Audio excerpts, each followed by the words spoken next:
I'm Jeremy Wade. For more than 30 years, I've been investigating underwater mysteries. Is the fish? And uncovering nightmarish beasts. But if I thought I'd seen the worst, I'd be wrong.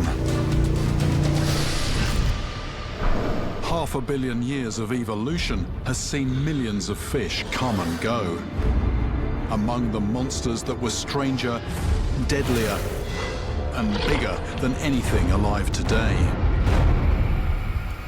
But with the evidence locked in stone, it's been impossible for me to pursue these prehistoric predators. Now, however, breakthroughs in technology mean I've found a way to unlock their secrets. It's amazingly clear that you've got upper jaw, lower jaw.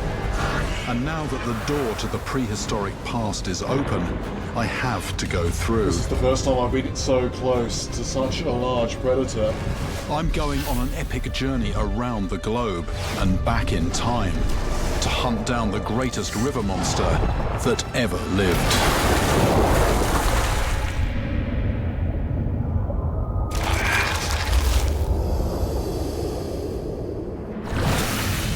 In 30 years of tracking down monsters, I've always relied on a fishing line to get results. They do exist, the gooch do exist. But this mission is different. I need to find a way to connect with another time, because the monsters I'm hunting now lived millions, even hundreds of millions of years ago. I'm going to hunt the special living river monsters that still carry echoes of the distant past. They're going to help me find the biggest, baddest river monster of all time. Where better to begin than with the ultimate instrument of death and destruction? This is a cast of a tooth that's around 260 million years old. It belonged to the very first river monster. One way to help me picture my prehistoric contenders is to draw them out in sand, life size. This 10-foot-long serpentine swamp monster was a lethal ambush predator, known as the xenocanth, or eel shark. These were the first prehistoric predators to take over fresh water. In Texas, you still find their fossils and similar habitat today. So that's where I'm starting my investigation. These freshwater sharks were hunting. I wouldn't recognize the vegetation. It'd be quite different to what we've got here, but the general feel, the general habitat would be quite similar. You'd have these channels, but then off the channels you'd have lots of trees standing very close together. Eel sharks were the top predator of warm swamps and rivers like these in the prehistoric past, and ambush hunters are defined by their habitat. If I can find the top predator here today, then maybe it can shed light on the rise of the very first river monster. Normally, I tend to fish with one rod, and I tend to hold that rod or have it very close to me. With more than one line, I can cover a lot more water.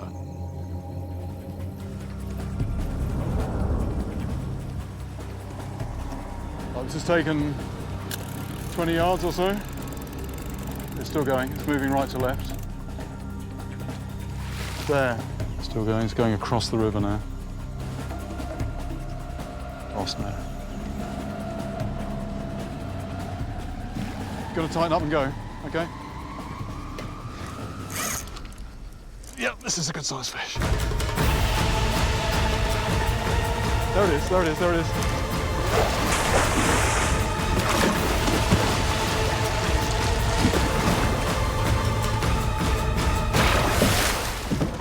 Got her, guys. Fantastic.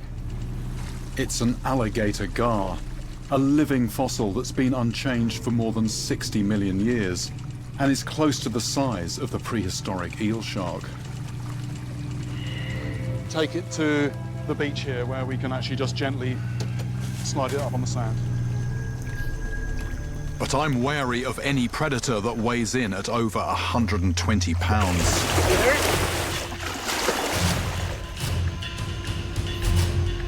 This fish's body is packed with muscle to launch surprise attacks, just as I imagined the eel shark's was.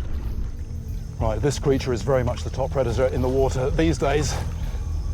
And that's a double row of teeth it's got on the upper jaw.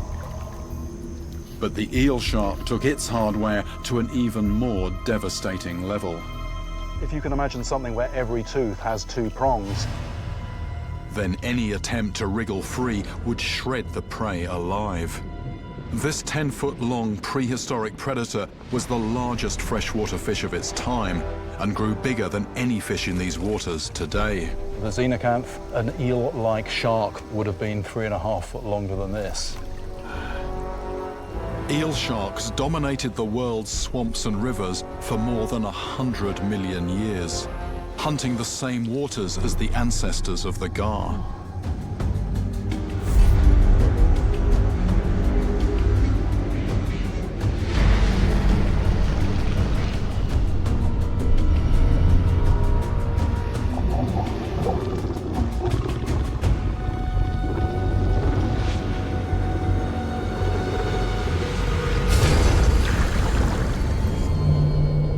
Eel sharks were the kings of stealth, freshwater swamp monsters that ambush their victims at close range. But many factors make for a successful predator, like strength, size, and speed. Evidence is emerging of a fast-swimming open water predator which definitely ticks all these boxes. And it's being excavated from landlocked Kansas. I'm on an excavation site where this lightning-fast predator has been found, but its exact location is secret, so that the site's not looted. But I can tell you it lies in the Smoky Hills of Kansas, in the heart of Tornado Alley. Normally, we can't see what's beneath the surface of the Earth without digging a hole. But what's happened here is that nature, in the form of wind and water, has done the excavation for us. And as I walk down into these chalk deposits, layer by layer, it's literally like traveling back in time. And just about everywhere you look, emerging into the light for the first time in 85 million years, are the remains of extinct creatures. And they're mostly things like these clams that you can see here. But there were also predators. This tooth belonged to a lightning-fast river monster called Xiphactinus. Some of the bodies exhumed from this ancient seabed have reached more than 17 feet long. To get my first glimpse of this deadly speed merchant, I'm going to the Rocky Mountain Dinosaur Resource Center, where its fossils are cleaned, cast, and then reconstructed into three-dimensional skeletons.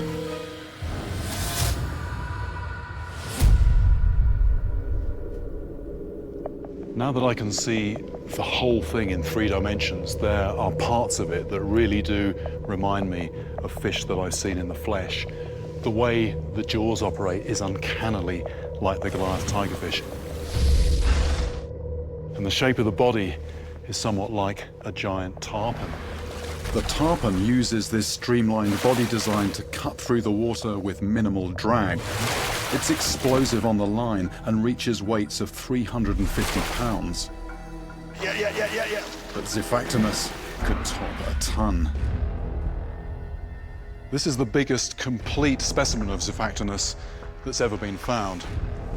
Here's the tail, dorsal fin, and all the way down here, giving a total length of 18.5 foot, the head. And there are bones from other individuals that suggest they could have grown even bigger.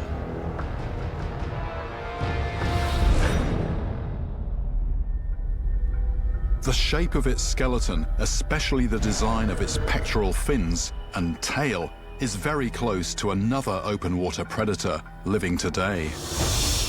I'm heading south of the equator to the Indian Ocean, to try to catch a sailfish, the fastest fish on the planet, which in terms of sheer speed could be a very close match for the torpedo-like Xiphactinus.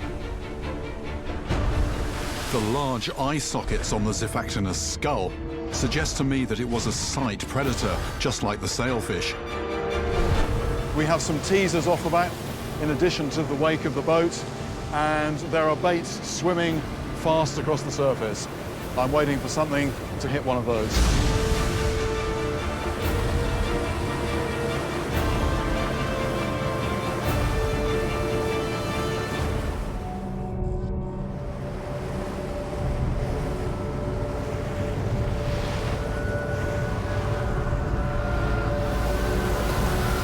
Oh, yes. Oh, I think it's off. No. Oh.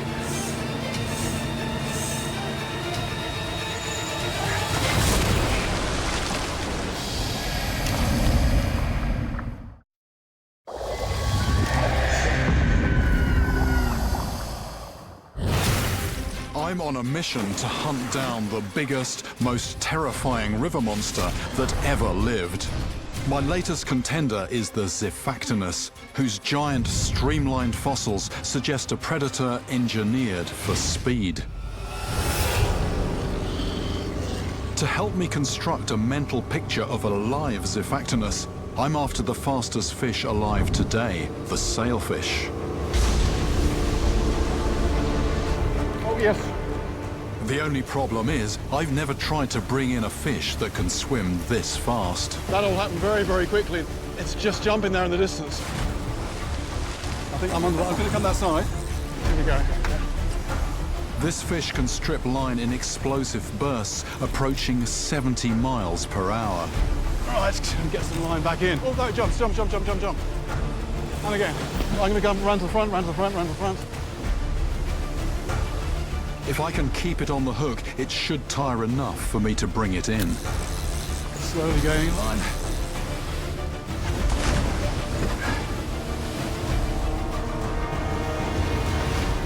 Sailfish have been known to impale fishermen during the struggle to bring them on board.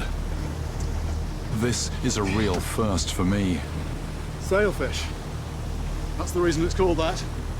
This fish is said to be the fastest fish on the planet today, clocked at nearly 70 miles an hour. The sail is a bit of a mystery. Some say it's used to corral smaller fish, others that it improves maneuverability. But when it's down, I can see how closely this fish shares a body plan with Xiphactinus. It's just this streamlined tubular shape, built for speed, very characteristic shaped tail, like a bit of aeronautical engineering. It's almost identical to the giant fossil tail. So too are the pectoral fins.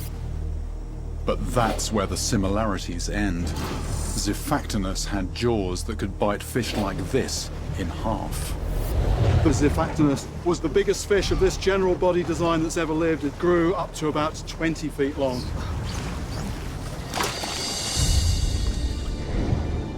"85 million years ago, Xiphactinus hunted open waters for fast-swimming fish as big as I am. And those prey fish had to be fast, because in the open ocean, there's nowhere to hide.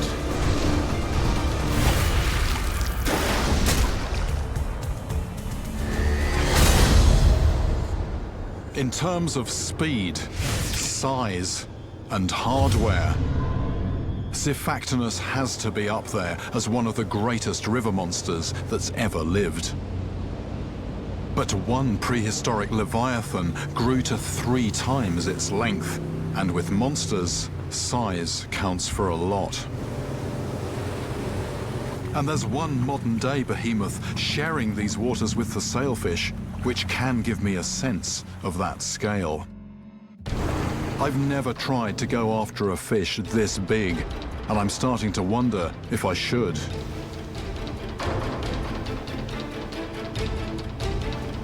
A dark shadow betrays a giant beneath the surface.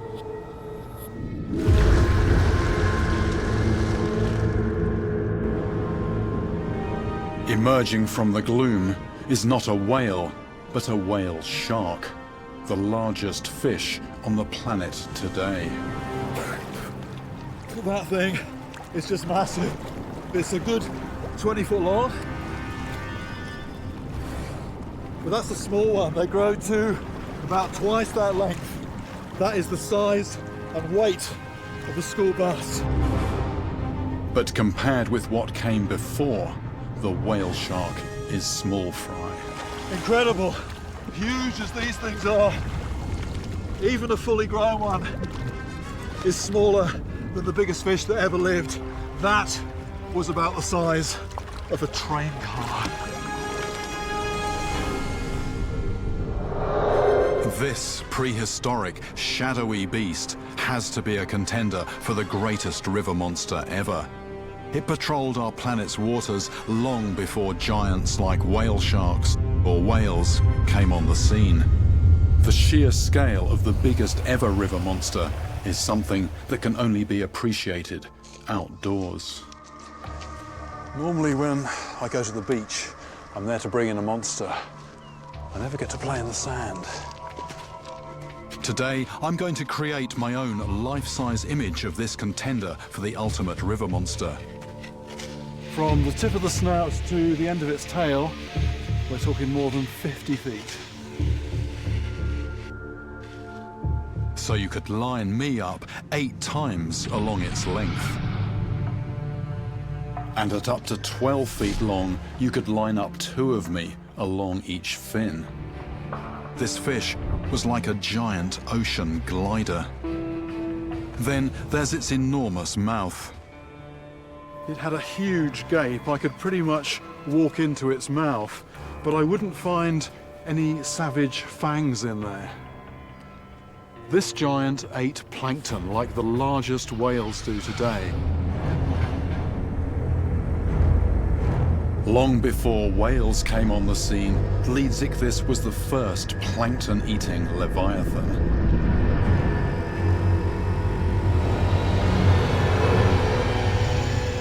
No bony skeletoned fish has ever grown near this size again.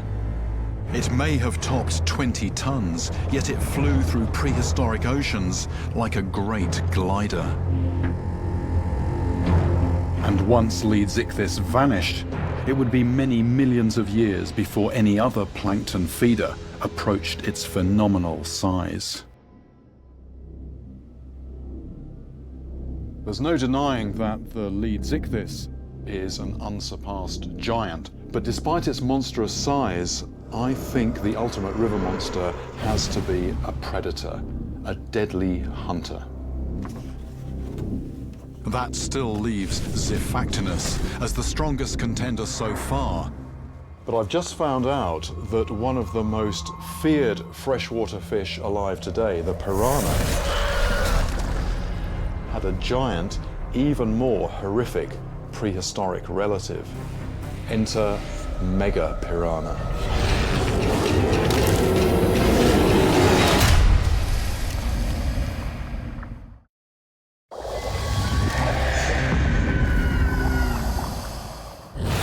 My hunt for the greatest river monster that ever lived has unearthed a sinister ambush predator, an aquatic leviathan, and a fanged torpedo.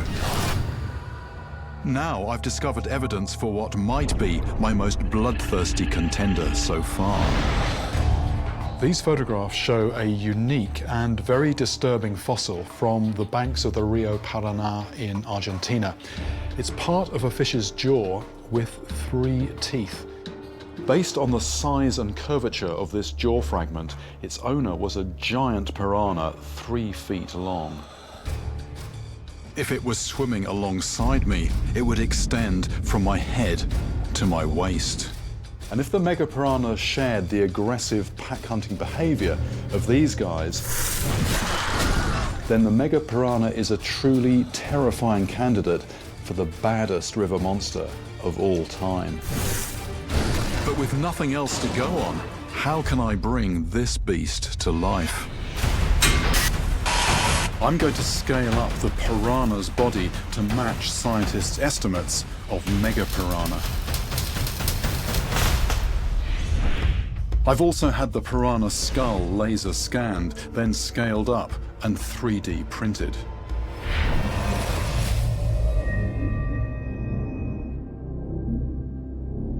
The biggest piranha that's ever lived, with the deadliest smile I've ever seen.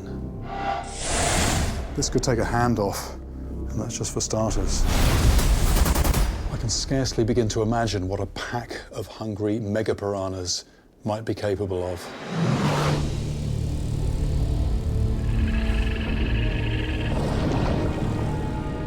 Even a school of red-bellied piranhas, the most feared fish in the Amazon today, wouldn't stand a chance against mega piranha.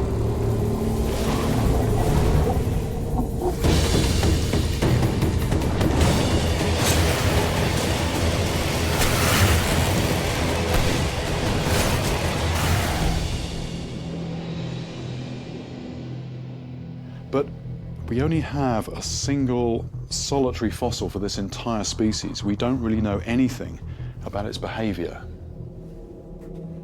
If it was a pack hunter, then I pity anything else in the water.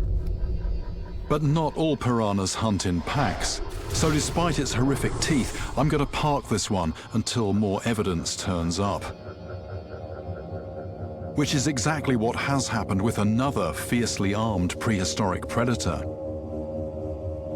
I've heard from a scientist who's just solved a fiendish century-old puzzle about a much bigger, stranger, and possibly more deadly contender. This is an announcement from more than 100 years ago of a great discovery by a Russian scientist, Alexander Karpinski. And this is the strange fossil at the heart of the puzzle. At first sight, this fossil looks like the familiar ammonite, but in Karpinski's fossil, these are teeth. Karpinski named the mystery fish Helicoprion, which means spiral saw. To put that into more modern language, let's call it the buzzsaw killer. To build a better picture of this killer contender, I'm heading to Idaho, where these weird weapons keep turning up. The site of this phosphate mine is now more than 600 miles from the coast. But once it was at the bottom of the Sea of Phosphoria, a shallow, virtually landlocked sea, which was home to a population of Helicoprion. And last year, Dr. Leif Tapanila from Idaho State University solved the century-old mystery of how these lethal blade spirals were used by analyzing a unique and now priceless specimen. So that is it. That is the fossil. Looking at this, the first thing I think you think of is it looks like a saw blade. But this fossil isn't unique for what's on the surface, but for what lies beneath. Dr. Tapanila used CT X-rays to scan the fossil and revealed, for the very first time, the cartilage jaws that held the bizarre tooth whirl. The next step was to bring these jaws to life with 3D printing. And this is the result. This is an exact one-to-one replication of what's in the rock to scale. Life size. Life size, you're holding a Helicoprion that no one ever has touched. The only thing that's missing from this now is the tooth whirl. This animal is meant to eat meat. But not bone. Very little wear has been found on any teeth, suggesting these tooth whorls were designed to eat boneless prey like squid or sharks. This whorl belonged to a buzzsaw killer the size of a great white, but they got a lot bigger than that.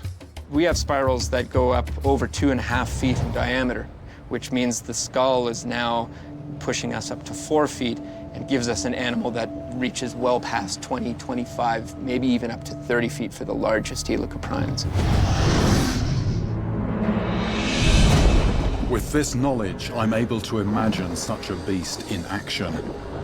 Perhaps on a moonlit night when ancient squid called belemnites gather near the seabed to mate.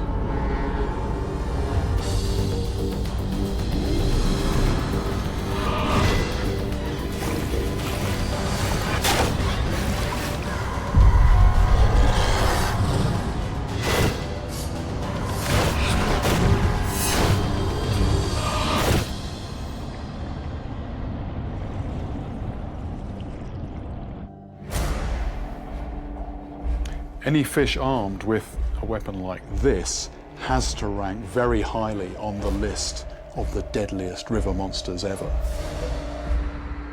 For me, sheer size and incredible weaponry push the buzzsaw killer way ahead of the Zifactinus.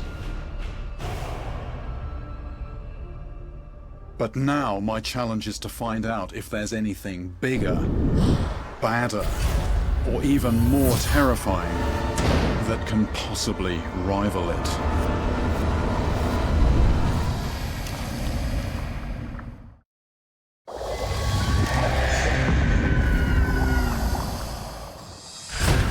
I'm on an epic mission around the world to hunt down the greatest river monster that ever lived. Let me take you on a journey back through time. If this line here represents today, and this line here represents 400 million years ago, then all the monsters that I'm hunting are somewhere in this space. Now, the vast majority of fish alive today are the so-called ray-finned fish. They've got very obvious bony rays in their fins. There are tens of thousands of these species, including piranhas, tigerfish, and catfish. This group is also home to Zifactinus, the Leedsichthys, and Megapiranha.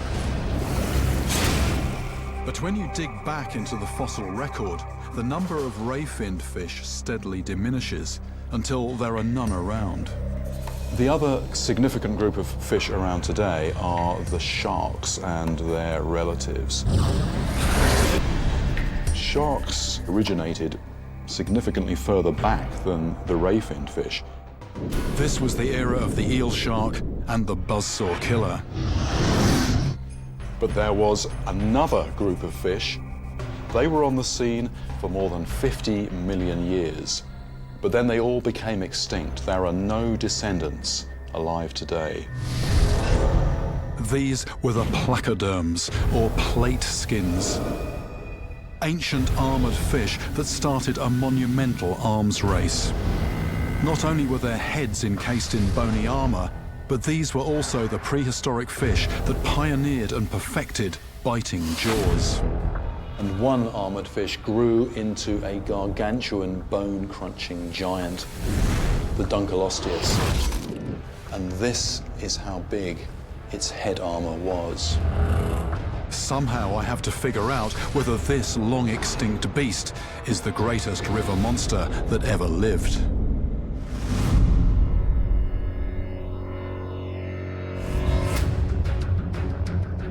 There's only one living fish I know that even approaches the ancient ancestry, giant size, and armor plating of the Dunkleosteus.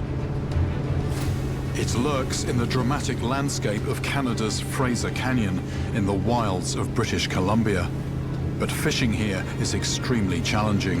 This is tremendously deep, powerful, turbulent water, and even though I've been fishing a long time, I have to remind myself that it's possible for creatures to live and hunt in water like this.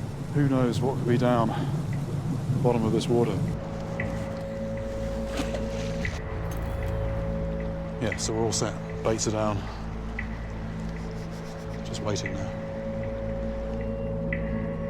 Below me, these churning waters plunge into more than 150 foot of darkness. Because of the current, there's a certain amount of line movement and rod movement, but when a fish takes one of those baits, it should be fairly unmistakable.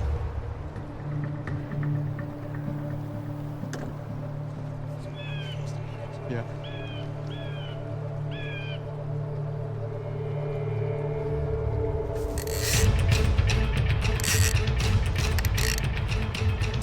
That's a good size, I think. And let's do that one.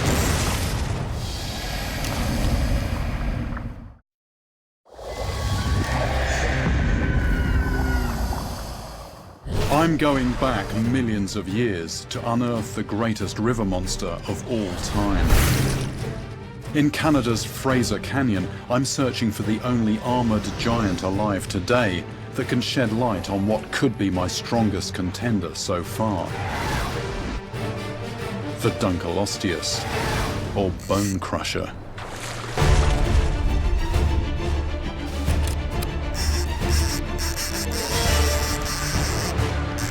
Here we go, chance to get a bit of line back. Yeah. I think it might be approaching the surface. Oh, here we go, here we go, here we go, here we go. Yep, here we go. Ah. There it is, there it is. It's a 140-pound white sturgeon, the largest fish in North American rivers. Sturgeon belong to the most ancient group of ray-finned fish around today, and they're incredibly long-lived. 184.5. That's just over 6 foot, isn't it? Heavy fish. Two of us struggling to hold this up briefly, but by sturgeon standards, this isn't big. They grow up to 3 times the length of this. Hard to believe.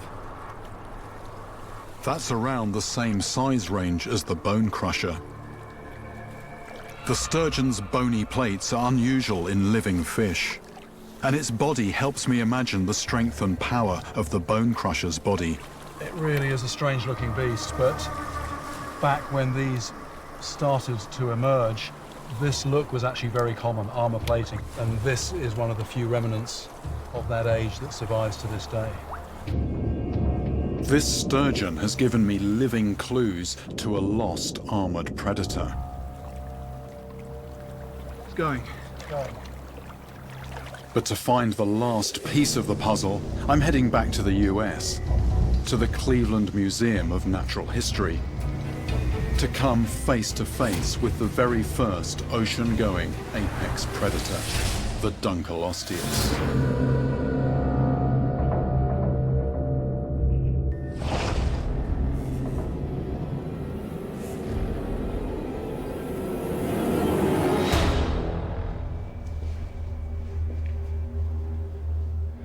And this is it. This is Dunkleosteus. And I have to say, I'm having a bit of trouble believing that this was actually a fish. It's unlike anything I've caught or seen or anything that's alive on the planet today. Based on the remains of close relatives, experts here think the bone crusher reached lengths of around 20 feet.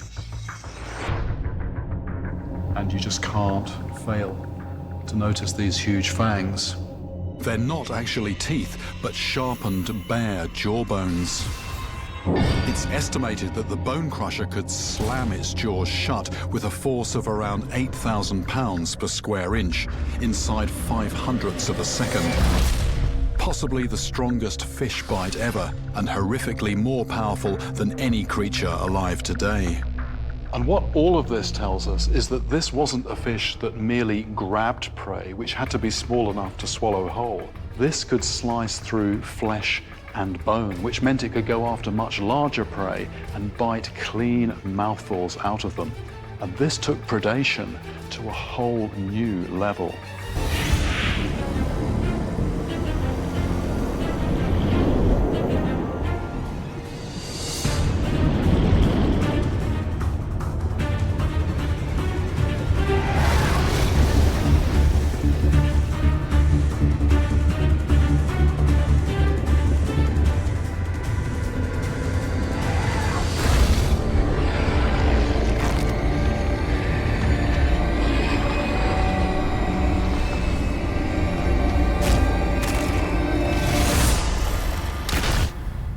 As a contender for the ultimate prehistoric river monster, the bone crusher is hitting hard. But there's one more group of fish with even more formidable roots. The armored fish weren't the only other group of ancient fish thriving back here in prehistory. There were also the lobe fins. They are still hanging on by a thread. There's only a handful left, and the most famous is the coelacanth. It was thought to be extinct until one was found in the Indian Ocean in the 1930s. When it was first found, the coelacanth was nicknamed old forelegs because of its strange, fleshy, paired fins, which look like simple limbs. It's a nickname that's very apt because way back in prehistory, some lobe fins branched off to eventually become all modern-day four-limbed vertebrates, including us. And one prehistoric lobe fin cousin was a gargantuan heavyweight, a 23-foot, 4-ton river monster, the rhizodont, a predatory freshwater fish, the size and weight of a killer whale. 330 million years ago, they hunted lakes and rivers in Scotland. The first time I came to the Hunterian Museum in Glasgow, it was to see the plesiosaur, the reptile some believe is behind the biggest aquatic monster myth of all time, Loch Ness. But I've heard that massive rhizodont teeth found near here leave the plesiosaur's deadly hardware in the dust. Rhizodont means rooted tooth, and you can clearly see from where the enamel ends that fully half of this weapon was buried in the jawbone. This tusk was clearly designed to drive into flesh and bone and rip prey apart. Now, the size of the teeth suggests large prey. And at 23 feet long, this fish had more than enough muscle to take on anything else in the water. But apart from its huge tusks and fangs, most of its remains are the bony scales that made up a suit of full body armor. There's no fish alive today that comes anywhere near the rhizodont's size, appearance, and aggression. But in Australia, there is a river monster that does. The estuarine crocodile. To complete this nightmarish picture, I'll stare into the jaws of death, to bring the gargantuan rhizodont to life.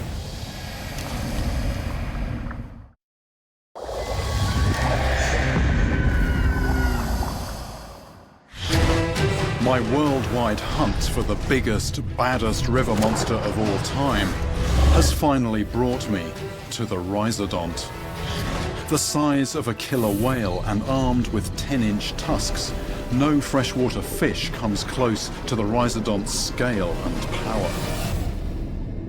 But the world's largest reptile does.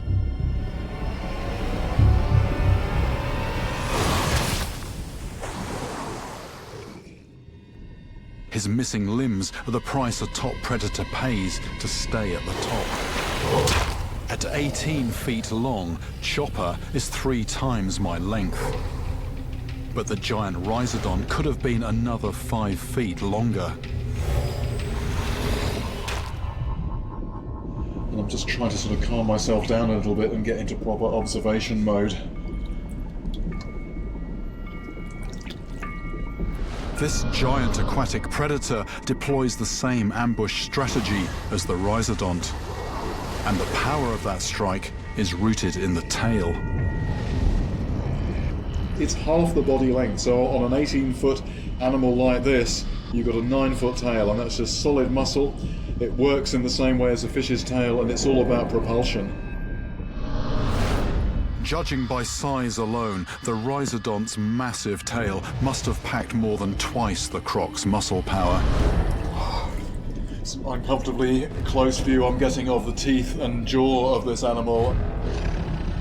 These crocs have the strongest recorded bite of any animal alive today, close to 4,000 pounds per square inch for a beast this size. A 23-foot, 4-ton rhizodont might pack more than double that. Chopper has given me a visceral insight into the awesome killer potential of this prehistoric fish. I'm starting to think the rhizodont could even outbite the bone crusher. It's time to put this gargantuan fish in context. In Scotland, where it terrorized lakes and rivers 330 million years ago. My journey halfway around the world has given me the final information I needed to picture this river monster's general body plan and size. Now, I'm trying to imagine the world that beast lived in. Millions of years before solid ice carved out the lochs, rhizodons stalked prey as big as a man in murky, slow-flowing waters.